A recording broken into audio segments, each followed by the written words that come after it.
The great chamber of the Galactic Council stretched across 3 kilometers of polished crystal and living stone, and within its walls the most powerful beings in the known universe gathered to discuss the fate of civilizations. Ambassador Zethkari of the Velthari hegemony stood at his podium and looked down at the holographic display before him with a sense of deep satisfaction. For the display showed a small blue world called Earth and the tiny cluster of colonies humanity had managed to establish in their corner of the galaxy. 300 years, he said to the assembled representatives, his 4 eyes blinking in sequence as he spoke. 300 years since these creatures discovered faster than light travel. And look at them now. The chamber filled with sounds that passed for laughter among dozens of alien species. And Zethkari allowed himself a thin smile as he continued his presentation. Humanity was a curiosity to the elder races of the galaxy. Nothing more and nothing less than an interesting specimen to be studied and contained. For they had emerged from their birth world carrying the scars of nuclear war and environmental collapse. And yet somehow they had survived. They had not merely survived, but had clawed their way into space with a desperate hunger that made the older species nervous. And it was this nervousness that had led to the creation of the human containment protocols some 50 years ago. Zethkari himself had authored those protocols, and he considered them his greatest achievement in 3 centuries of diplomatic service. For they had successfully kept humanity boxed into their little corner of the Orion Spur without ever firing a single shot. The protocols were elegant in their simplicity, restricting human access to advanced technology through trade embargoes, limiting their expansion through territorial agreements they had no power to challenge, and isolating them diplomatically so that no other species would ally with them. They accepted every restriction we placed upon them. Zethkari continued, his voice carrying a note of pride. They signed every treaty we demanded, and they have remained within their designated boundaries like obedient children. High Warlord Krethmer of the Krethfall Dominion rose from his seat at these words, his massive scaled body towering over the other representatives as his claws clicked against the stone floor. Obedient, he growled, the translator making his voice sound like grinding rocks. That is not the word I would use for these creatures, Ambassador. For just last cycle, one of their merchant captains refused to show proper respect to my inspection fleet. Zethkari waved a dismissive hand at the warlord. For such complaints were common from the Dominion, whose warriors considered themselves the supreme power in the galaxy and expected all lesser species to grovel before them. I am certain the matter can be resolved through diplomatic channels, Zethkari said smoothly. The humans are eager to maintain peaceful relations with all council members. Krethmar let out a sound that might have been a laugh or might have been a threat, and his yellow eyes gleamed with cruel amusement as he settled back into his seat. Perhaps, he said, or perhaps they need a reminder of their place in the natural order of things. The meeting continued for several more hours as the council discussed trade routes and border disputes and 1,000 other matters that required their attention. And throughout it all, the human observers sat in silence at the back of the chamber. Her name was Sarah Chun, and she was the great-grandmother of a woman who would one day become famous throughout the galaxy. But on this day, she was simply a minor diplomat assigned to watch and listen and report back to Earth. She had learned long ago to keep her face expressionless during these meetings, to show no reaction when the alien ambassadors made jokes about human stupidity or discussed containment protocols as if humanity were a disease to be quarantined. And she had passed this skill to her children and grandchildren. The Chun family had served in human diplomatic corps for 4 generations now, and each generation had learned the same lesson from the one before it. Patience was not weakness, and silence was not surrender. And the day would come when humanity would no longer need to smile and nod while aliens decided their fate. But that day had not yet arrived. So Sarah Chun sat in silence and watched and waited 3 weeks after that council meeting. The Krethval Dominion made good on High Warlord Krethmar's implied threat in the most devastating way possible. A fleet of Dominion warships appeared in orbit above New Valentia, a human colony world of 14 million souls located near the border of Dominion space. And without any warning or demand for surrender, they began their attack. The Colonial Defense Force consisted of 12 small patrol vessels that were designed for anti-piracy operations rather than military combat. And they were swept aside in less than 10 minutes by the Dominion's superior firepower Governor Marcus. Webb sent out a desperate call for help as the Dominion ships took up bombardment positions, his voice breaking as he reported that the enemy was charging their planet-killing weapons. "They are not responding to any communication," he said in his final transmission. "They are not making any demands. They are simply preparing to fire. Please send help. Please someone help us." No help came in time. The Dominion fleet unleashed their full arsenal upon New Valentia in a bombardment that lasted for 6 hours. And when they finally ceased fire, there was nothing left but a burned and blackened sphere where a living world had once existed. 14 million human beings died in that attack, including over 2 million children who had been born on that world and had never known any other home. The Dominion expected weeping and wailing from the humans, perhaps some strongly worded diplomatic protests that they could ignore, maybe even a futile military response that would give them an excuse to destroy a few more human worlds. What they received instead was silence. Every human world went quiet at the same moment, as if a switch had been flipped somewhere in the depths of space. And for 3 weeks, not a single transmission emerged from human territory. No trade ships departed from human ports, and no diplomatic messages arrived at council headquarters, and no response of any kind came from the species that had just lost 14 million of its members. Ambassador Zethkari found this silence troubling in ways he could not quite explain. For in his experience, a grieving species either collapsed into despair or lashed out in rage. But humanity did neither. They simply stopped talking. He drafted several messages of condolence during those 3 weeks, carefully worded to express sympathy while reminding the humans that the Council could not be held responsible for the actions of individual member species. But something made him hesitate each time he tried to send them. The silence felt like something more than grief, he realized as he stared at his unsent messages. It felt like the silence of a predator preparing to strike. But that was ridiculous, of course. For humanity was a young and weak species that could never hope to challenge the military might of the Krethval Dominion, let alone the combined power of the Galactic Council. Zethkari deleted his drafts and decided to wait for the humans to break their silence on their own terms. He would later wish that he had trusted his instincts. The first warning sign came from a small listening post on the edge of Krethval space, a station crewed by 50 Dominion warriors, whose job was to watch for any signs of human military movement. At exactly midnight Galactic Standard Time, the station stopped transmitting. This was not unusual in itself, for equipment failed and power systems needed maintenance, and sometimes communications simply went dark for a few hours before coming back online. But when the backup systems failed to activate and no distress signal was received, the Dominion Command sent a patrol ship to investigate. That ship never reported back over the next 48 hours.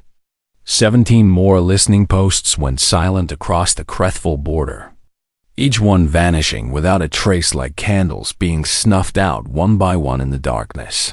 High Warlord Krethmer received these reports with growing unease, for he had fought 100 campaigns against a dozen species, and he had never seen anything like this before. An enemy who struck without warning, he could understand. And an enemy who left wreckage and bodies behind, he could understand. But an enemy who simply erased military installations Without a trace was something new and deeply troubling. He ordered a full battle fleet to the border. 30 warships crewed by the finest warriors the Dominion had ever produced, with orders to find and destroy whatever was attacking their positions. The fleet arrived at the location of the nearest destroyed listening post and found nothing but empty space where the station had once orbited a small moon. "Spread out and search," the fleet commander ordered, his voice confident despite the strangeness of the situation. Whatever did this cannot have gone far. Those were the last words he ever spoke. The attack came from everywhere and nowhere at once, as ships that had not existed on any sensor reading suddenly materialized around the Dominion fleet like ghosts taking physical form. They were human ships, but they looked nothing like the small patrol vessels and cargo haulers that the Dominion had grown accustomed to seeing in human space. These were warships in every sense of the word. Sleek, angular vessels painted in colors so dark they seemed to drink in the light of nearby stars. And they moved with a speed and precision that should have been impossible for craft of their size. The Dominion fleet tried to respond, bringing their weapons to bear and raising their shields and transmitting demands for surrender. But the humans did not acknowledge any of their communications. They simply attacked plasma beams that burned through Dominion armor like it was paper sliced through the first wave of defenders, and missiles that somehow bypassed every countermeasure the Dominion possessed struck critical systems with perfect accuracy. The battle lasted 11 minutes when it was over.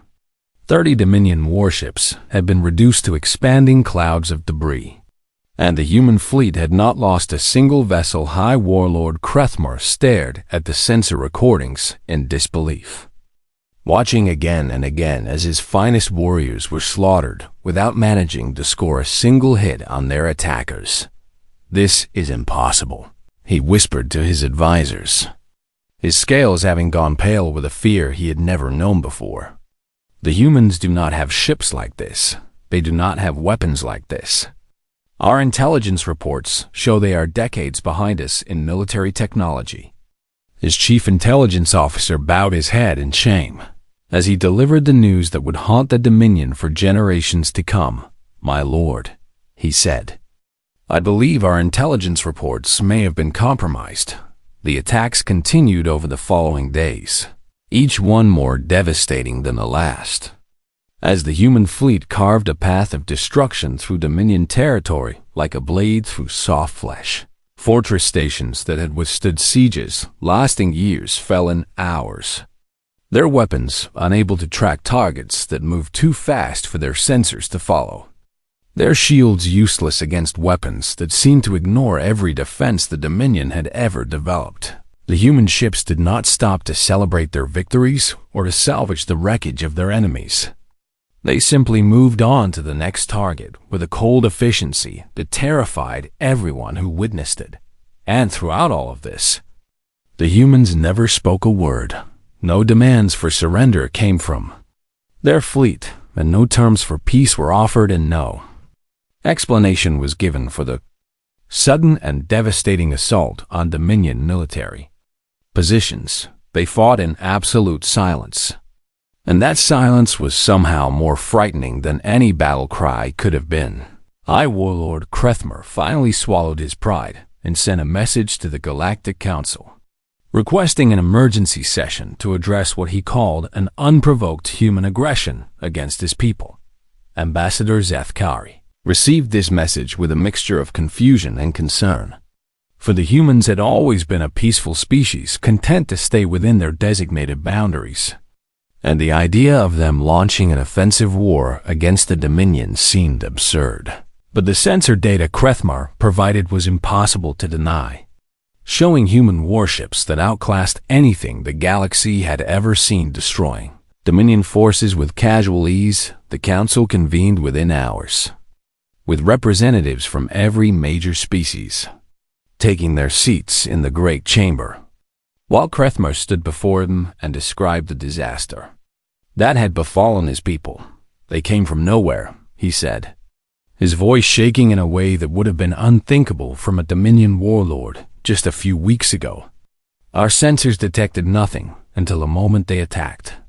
And by then, it was already too late. He showed them recordings of the battles. And the chamber fell silent as the assembled ambassadors watched human vessels tear through Dominion formations like predators through a herd of prey animals. In the past 3 weeks, Krethmar continued, we have lost 47 warships, 4 fortress stations, and over 200,000 warriors, and we have not managed to destroy or even damage a single human vessel. The silence that followed this statement was heavy with fear. For every species in the chamber was now wondering the same thing. If the humans could do this to the mighty Krethful Dominion, what could they do to everyone else? Ambassador Zethkari found his voice at last. Though it came out weaker than he would have liked. Surely you exaggerate, he said. The humans possess nothing that could threaten the Dominion in this way. Our containment protocols ensured that they never gained access to advanced military technology. Krethmar turned to face him with eyes that burned with humiliation and rage. Your protocols, he spat. Your precious protocols kept us all blind while the humans built a war machine that makes our combined fleets look like children's toys. He slammed his clawed fist against his podium, hard enough to crack the stone. They were never contained, he roared. They let us believe they were contained because it suited their purposes. And now we are paying the price for our arrogance. The chamber erupted into chaos as representatives shouted questions and accusations at each other.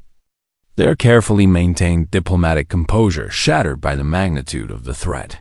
They now faced Zethkari sat in silence amid the noise, his mind racing as he tried to understand how everything had gone so wrong so quickly. He remembered the human observers who had attended council meetings for the past 50 years.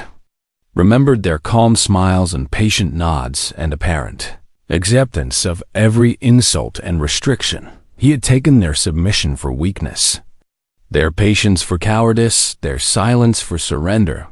Now he understood that he had been watching a performance, a carefully crafted act designed to lull the elder races into a false sense of security while humanity prepared for a war they had always known was coming. The humans had not been contained. The humans had been waiting, and now that the waiting was over, the galaxy would never be the same. The emergency sessions continued for 7 days and 7 nights without pause, as the greatest minds of 100 civilizations struggled to understand the threat that humanity now posed to the established order of the Galaxy. Ambassador Zethkari had not slept in 4 days, surviving on stimulants and the cold grip of fear that refused to let him rest. For every hour brought new reports of Dominion defeats and new evidence of human capabilities that should not have existed. The Velthari hegemony had the finest analytical computers in known space, machines that could predict the movements of economies and armies with frightening accuracy. And Zethkari had ordered them to run simulations of a potential war between humanity and the Council. The results made him wish he had never asked, based on observed human military capabilities. His chief analyst reported, her voice flat and emotionless as she delivered the news. A full-scale conflict between humanity and the combined Council forces would result in Council defeat within 18 months. Zethkari stared at the projections before him, watching holographic representations of Council fleets being systematically destroyed by smaller human forces that somehow always seem to be in the right place at the right time. This assumes the humans are only fielding the forces we have observed. The analyst continued, if they have additional assets we have not yet detected, the timeline could be significantly shorter. He dismissed her and sat alone in his quarters, staring at the wall and wondering how his containment protocols had failed so completely. The answer came from an unlikely source. For the Dasari Collective had finally completed their investigation into what had gone wrong with their intelligence operations in human space. The Dasari were masters of espionage and infiltration. beings who could alter their physical forms to match almost any species, and who had spent millennia building networks of agents throughout the galaxy. They had been watching humanity since first contact, inserting observers into human society and monitoring their technological development and military capabilities. Or so they had believed. The Asari Overmind, a vast collective consciousness that spoke with 1,000 voices in perfect harmony, addressed the council on the 5th day of the emergency session. "We have made a terrible error," the Overmind announced, its voices carrying a note of shame that the Asari had never before displayed to outsiders. "Our agents in human space have been compromised for at least 40 years. The chamber fell silent at this admission, for the Asari had always claimed their intelligence was perfect and infallible. "The humans discovered our operatives decades ago," the Overmind continued. "But instead of eliminating them or exposing them publicly, they chose a far more clever approach." The holographic display activated to show a timeline of the Asari reports from human space, stretching back half a century. They fed our agents exactly the information they wanted us to believe, presenting a picture of a divided and struggling species with outdated technology and limited military capability. The reports had been masterfully crafted, containing just enough accurate information to seem believable, while hiding the true extent of human development behind a wall of lies and misdirection. "Every assessment we provided to the council was based on this false data," the Overmind admitted. "We told you the humans were contained and weak, because that is what the humans wanted us to believe." Councillor Thixaran of the Mindari, the most ancient species still represented on the council, rose from his crystalline seat with colors flickering across his form that indicated deep concern. "You are telling us," he said slowly, "that the humans have been playing a role for 50 years, pretending to be primitive and contained while secretly building the most powerful military force the galaxy has ever seen." The Overmind's response was simple and devastating. Yes, the implications of this revelation sent shockwaves through the council, for it meant that everything they thought they knew about humanity was a lie. Their population estimates were based on registered colonies. But how many hidden worlds had humanity established in the unexplored regions of the Orion Spur during their centuries of expansion? Their technology assessments were based on what the humans had allowed them to see. But what wonders had they developed in secret laboratories and hidden research facilities? Their military projections were based on the small patrol fleet humanity had publicly displayed. But how many warships were hiding in the darkness between stars waiting for the order to strike? No one knew the answers to these questions. And that uncertainty was more terrifying than any concrete threat could have been. Ambassador Zethkari spent the 6th day of the emergency session reviewing everything he could find about human history and culture, searching for some clue that might explain how such a young species had managed to deceive the entire galaxy. What he found only deepened his fear. Humanity had nearly destroyed themselves 3 times before achieving interstellar travel. Through nuclear war and environmental collapse and a devastating pandemic that had killed billions, each time they had stood on the brink of extinction, and each time they had somehow found a way to survive and rebuild. They were a species forged in crisis, tempered by disaster and hardened by struggles that would have broken any other civilization.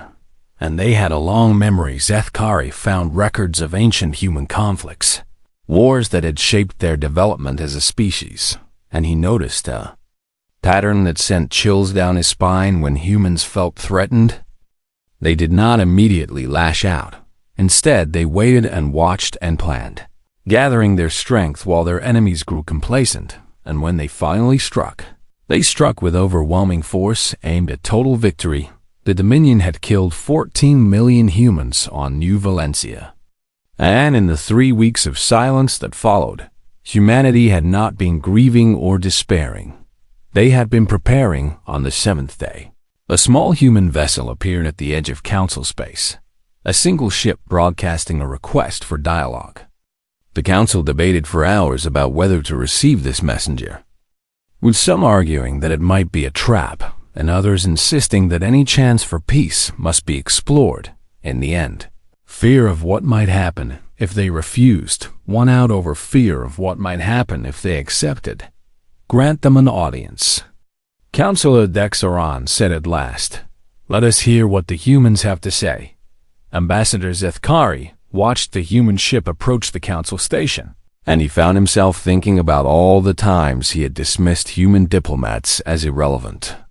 And weak, he thought about the observer Sarah Chun and her descendants, who had sat in silence at the back of council meetings for generations while aliens decided their fate. He thought about the patient smiles and polite nods and the acceptance of every insult and restriction, and he understood at last that he had mistaken patience for weakness and silence for surrender. The humans had been watching and learning for 50 years, studying the council's politics and military capabilities and cultural weaknesses.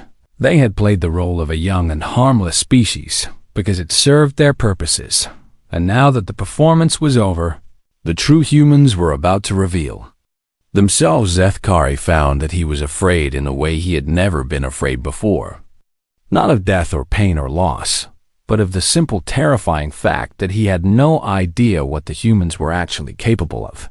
The only thing he knew for certain was that the galaxy was about to find out. The great doors of the council chamber swung open, and every being in the room turned to watch as humanity's messenger walked in alone. She was not what they had expected. The council had prepared for a delegation of diplomats surrounded by guards and advisors, armed with legal documents and diplomatic protocols and all the traditional trappings of interstellar negotiation. Instead, a single woman walked into the chamber like she owned every crystal tile beneath her feet. She wore a simple naval uniform without medals or decorations.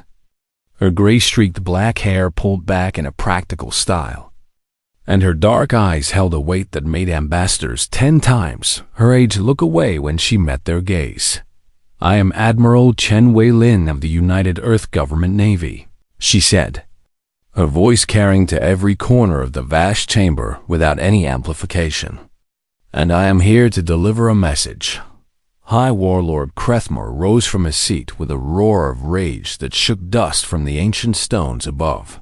"You dare come here," he bellowed, his claws extended and his scales flushed dark with fury. "You dare show your face in this chamber after the crimes you have committed against my people." Admiral Chun turned to face him, and something in her expression made the massive warrior hesitate despite his anger. "Crimes," she repeated, the word falling from her lips like a stone dropping into still water. "You wish to speak to me of crimes, Warlord." She activated a holographic display at the center of the chamber, and images began to appear in the air above the council's heads. New Valentia as it had been before the attack. A living world of blue oceans and green forests and cities that sparkled with light. New Valentia after the bombardment. A blackened sphere of glass and ash where nothing would ever grow again. 14 million, Admiral Chun said, her voice quiet but somehow more terrible for its softness. 14 million of our people, including 2 million children who had never harmed anyone. The images changed to show faces. Thousands upon thousands of faces scrolling past too quickly to count. Each one, a human being who had been alive and full of hopes and dreams before the Dominion fleet arrived. You killed them because a merchant captain did not bow deeply enough to satisfy your pride. Chun continued. You gave no warning and made no demands and offered no chance for surrender. You simply erased them from existence. Krethmor's rage faltered in the face of those images, replaced by something that might have been the first stirring of doubt. They were humans, he said. Though his voice had lost some of its certainty, they should have known their place. Admiral Chun's eyes went cold in a way that made several nearby ambassadors physically step back from her. Let me tell you about their place, she said. In the 3 weeks after New Valentia, our forces eliminated your border defenses and captured or destroyed 217 of your warships. she began to walk slowly around the chamber, her footsteps echoing in the sudden silence. We seized 4 fortress stations and 12 military installations, and we captured over 100,000 of your warriors as prisoners. She stopped directly in front of Krethmer's podium and looked up at him without a trace of fear. We suffered 0 casualties. The warlord's scales had gone pale, and his claws were no longer extended in threat but curled against his chest in a gesture that among his people indicated submission to a superior force. Your species has existed for 9,000 years. Chun continued. In that time you have conquered 43 worlds and enslaved or exterminated their populations because you believed yourselves to be the supreme predators of the galaxy. She smiled, and there was nothing warm or human in that expression. You were wrong. Ambassador Zethkari finally found his voice, though it came out as barely more than a whisper. Admiral, please, he said. The Council was not responsible for the Dominion's actions. We are neutral parties who can mediate between your species and find a peaceful resolution to this conflict. Chun turned her gaze to him, and Zethkari felt himself shrinking under the weight of her attention. Ambassador Zethkari, she said, I know your name. I know your career. I know that you personally designed the containment protocols that have kept humanity isolated for 50 years. She walked toward his podium with slow, deliberate steps. I know that you watched the genocide of New Valencia and did nothing. That the Council issued no condemnation and called no emergency session and offered no assistance. She stopped directly before him, close enough that he could see the lines of age and grief and cold determination on her face. You are not mediators. Ambassador, you are complicit. Zethkari wanted to argue, wanted to defend himself and the Council. But the words died in his throat because he knew in his heart that she was right. They had watched 14 million people die and had done nothing because those people were only humans. However, Chun said, turning to address the full Council, we are not here for vengeance against you, not today at least. She returned to the center of the chamber and stood beneath the holographic displays that still showed the faces of the New Valencia dead. We are here to deliver a message and to make certain demands. The Council waited in silence, afraid to speak, afraid even to breathe too loudly. The Krethfall, Dominion's military capability has been reduced by approximately 18%, Chun announced. Their forward bases are destroyed, their border defenses are gone, and their path to humanity's core worlds is now closed permanently. She paused and let her gaze sweep across the assembled representatives of 100 civilizations. This was just the opening strike. The words fell into the silence like bombs, and the Council sat frozen in their seats as the meaning of what she had said slowly became clear. You have seen what we can do when we choose to act, Chun continued. You have seen that your containment protocols and your military superiority and your ancient certainties mean nothing against a species that has spent 50 years preparing for this moment. She clasped her hands behind her back in a military posture that somehow managed to be more threatening than any weapon. The Dominion has 1 month to begin complying with our demands, or we will resume operations, and I want to be very clear about what that means. Her voice dropped to a tone that made every being in the chamber shiver despite the warmth of the air. We will not stop until there is nothing left of them but history. High Warlord Krethmer stared at her with eyes that had gone wide with a fear he had never felt before in his 9 centuries of life. What do you want? He asked.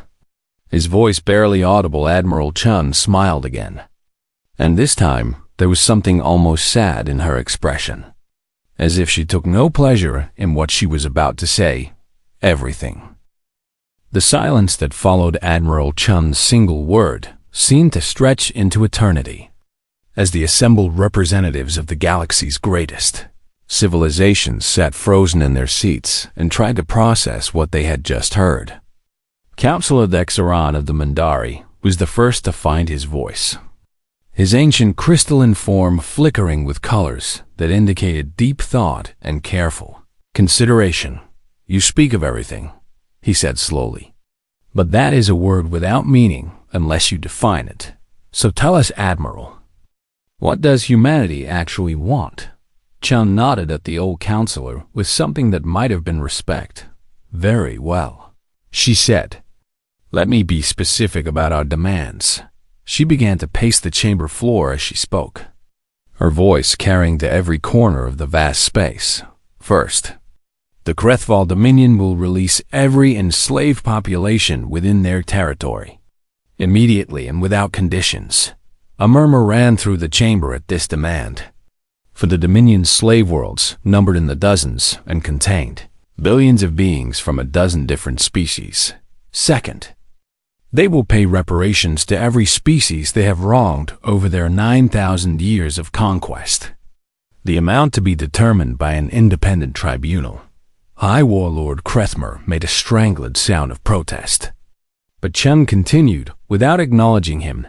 Third, they will reduce their military forces to purely defensive capabilities and submit to monitoring by a joint oversight commission to ensure compliance. She stopped walking and turned to face the council directly. And fourth, they will surrender every individual responsible for the attack on New Valentia to face trial for genocide. Krethmer surged to his feet with a roar that shook the chamber. "Impossible," he bellowed. "You ask us to destroy ourselves, to become slaves in all but name. And we would rather die than accept such terms." Admiral Chun looked at him with an expression that held no anger or hatred, only a cold certainty that was somehow more frightening than any rage could have been. "That can be arranged," she said simply. "You have 1 month, Warlord. And at the end of that month, you will either begin compliance or you will cease to exist as a civilization." She turned away from him and addressed the rest of the council. "To the other species represented here, I want to make something very clear." The chamber fell silent again as every ambassador leaned forward to hear her words. "Humanity has no interest in conquest or empire. We never did. All we wanted was to trade and explore and learn from the older civilizations of the galaxy." Her voice took on a harder edge as she continued. "But you chose to treat us as lesser beings. You chose containment over cooperation. You chose to ignore our suffering when the Dominion burned our world." She swept her gaze across the assembled representatives. "That era is over, and it will never return." Ambassador Zethkari raised a trembling hand. "What do you want from us?" he asked. "From the council? From the species who did not attack you directly?" Chine's expression softened slightly as she looked at him. "Recognition," she said. "Full and equal recognition as a sovereign power with all the rights and responsibilities that entails." She raised a finger. "A seat on this council. A real seat with full voting rights. Not the observer status you so generously offered while laughing at us behind closed doors. A second finger. An end to the containment protocols and all the trade restrictions and technology embargoes that have held us back for 50 years. A third finger, and a new policy for the future. A commitment that no species will ever again be contained or suppressed, simply because they make the elder races uncomfortable." She lowered her hand. "The galaxy is not your garden to cultivate. It belongs to all species equally, and humanity will ensure that this principle is respected from now on." Councillor Dexeron's crystals pulsed with curious colors. "And if we refuse," he asked, "what then? Will you destroy us as you threatened to destroy the Dominion?" Admiral Chun shook her head slowly. "Counselor, in the 50 years you kept us isolated, we were not idle. We learned everything about your technology and your tactics and your weaknesses. We built not just ships and weapons, but alliances with the species you have ignored and oppressed and forgotten." She paused to let her words sink in. "The fleet that has been dismantling the Dominion's border defenses. The force that has destroyed 200 of their warships without taking a single casualty. Her next words landed like physical blows. That was less than 5% of our total military capability. The number hung in the air like a death sentence. And Zefkari found himself doing the math, despite his terror, and arriving at a figure that made his 4 hearts skip several beats. We do not want war. Chun continued. War is wasteful and painful, and we have already suffered enough. But understand this and understand it well. She looked at each of the major ambassadors in turn as she spoke. We will never be contained again. We will never watch another New Valentia and do nothing. And we will never ever forget what was done to us and who stood by and allowed it to happen. She turned and began walking toward the chamber doors. You have 1 month to provide your answer. Warlord, I suggest you use that time wisely. At the threshold of the great doors, she paused and looked back over her shoulder. The human observer who sat in this chamber for 50 years was my great-grandmother. Her name was Sarah Chun, and she was the finest diplomat our species has ever produced. A sad smile crossed her face. She taught my grandmother, who taught my mother, who taught me that patience is not weakness and that silence is not surrender. She told us that someday humanity would have our chance to speak and be heard. She straightened her shoulders. Today is that day. The doors closed behind her with a sound of finality, and the council chamber erupted into chaos as 100 ambassadors tried to speak at once, but amid all the shouting and arguing and panic, Ambassador Zethkari sat in silence at his podium and stared at the place where Admiral Chun had stood. He thought about 4 generations of the Chun family watching and waiting and learning, passing down knowledge and patience from mother to daughter, while the galaxy dismissed them as irrelevant. He thought about the containment protocols he had created with such pride.